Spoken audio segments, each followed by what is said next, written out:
Venerdì 3 maggio, San Filippo, è il 124esimo giorno dall'inizio dell'anno, ne mancano 242 al termine.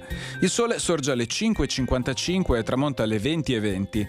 La luna si leva alle 3.55 e tramonta alle 14.32.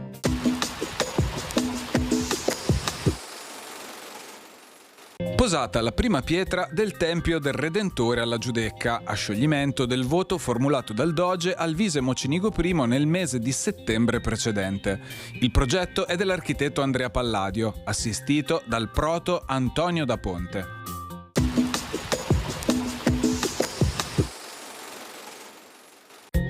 Le previsioni per domani.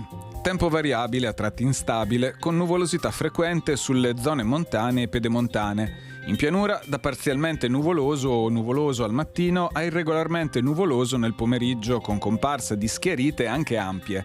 Saranno possibili precipitazioni discontinue sulle zone montane e pedemontane, anche a carattere di rovescio o temporale, generalmente assenti altrove. Limite della neve intorno ai 2100-2400 metri, temperature in aumento in entrambi i valori.